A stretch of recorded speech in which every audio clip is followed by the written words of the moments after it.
everyone, and welcome back to Mr. English Channel. I'm Emily, and I'm so happy to be here with you all today. And I'm Paul.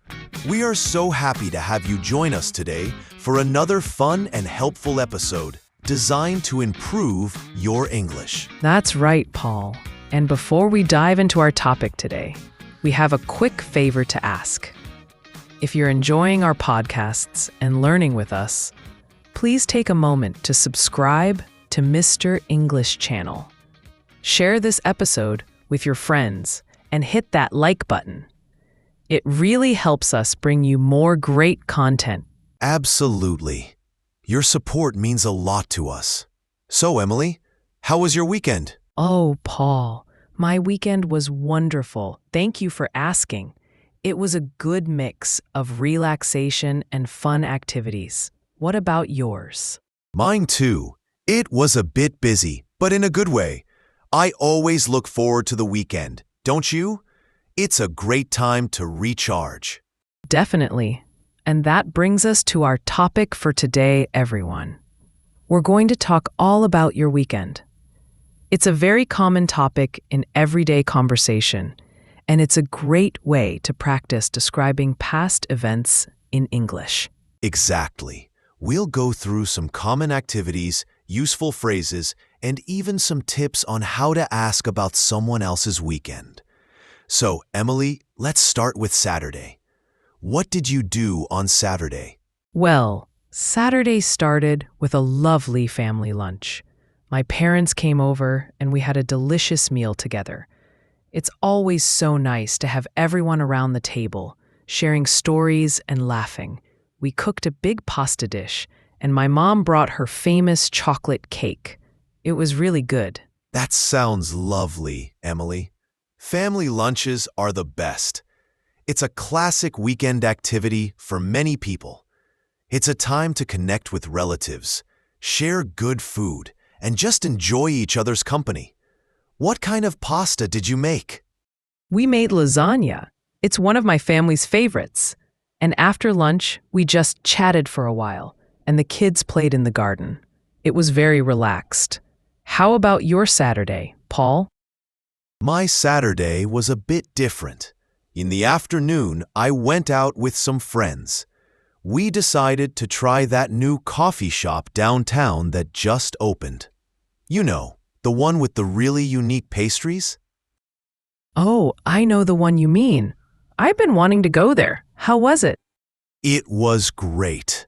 We sat there for a couple of hours, just talking and catching up. It's always good to spend time with friends, isn't it? We talked about our week, some movies we've seen, and made plans for a future get-together. It's a wonderful way to relax and socialize. Going out with friends can mean so many things. Going to a cafe, seeing a movie, having dinner, or just going for a walk. It's all about spending time with people you like. Absolutely. Socializing with friends is so important for our well-being. It's a chance to unwind and share experiences. And after that, what did you do for the rest of Saturday? Later that evening, I had a birthday party to attend. It was for my friend, Mark. He turned 30, so it was a big celebration. There was music, dancing, and a lot of delicious food. I even tried to sing Happy Birthday really loudly, but I'm not sure if I was in tune. I'm sure you sounded great, Paul. Birthday parties are always so much fun. They bring people together to celebrate someone special. Was it a surprise party? No, it wasn't a surprise, but it was still a lot of fun. Everyone was in a good mood, and it was a great way to end the day. Attending a birthday party is another very common weekend activity. You often get to meet new people and try new foods. How about your Saturday evening, Emily? My Saturday evening was much quieter after the family lunch. I decided to have some quality time with my children. We watched a movie together, made popcorn, and just cuddled on the sofa. It was lovely. Sometimes, a calm evening at home is exactly what you need after a busy week. That sounds perfect, Emily. Spending time with the kids is so precious. It's a chance to bond, play games, read stories, or just enjoy each other's presence without distractions. It's a very rewarding part of the weekend for parents. It doesn't always have to be a big outing. Sometimes the simple moments are the best. Exactly. And speaking of calm, let's move on to Sunday. For me, Sunday morning started with going to church. It's something I do every week, and it's a very important part of my routine.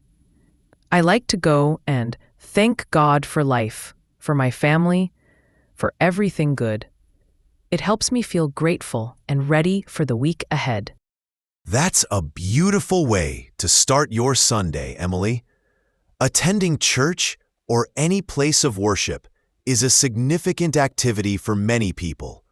It's a time for reflection, community, and gratitude. It provides a sense of peace and purpose. What else did you do on Sunday? After church, we had a light lunch, and then I spent some more time with my kids.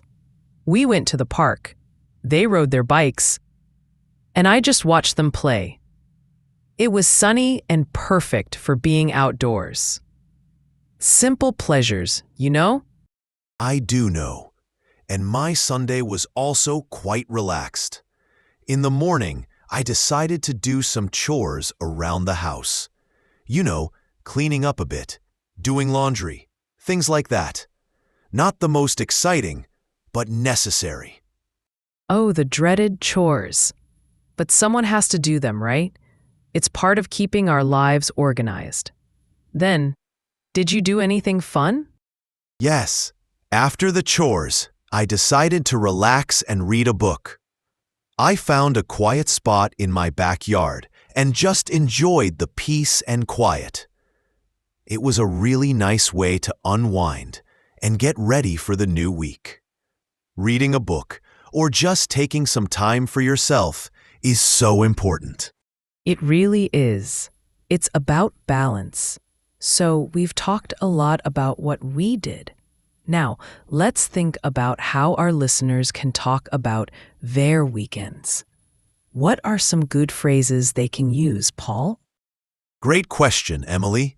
Here are some common phrases. First, how was your weekend? This is the most common way to ask. What did you do this past weekend? Another good option. Did you do anything fun? A more specific question.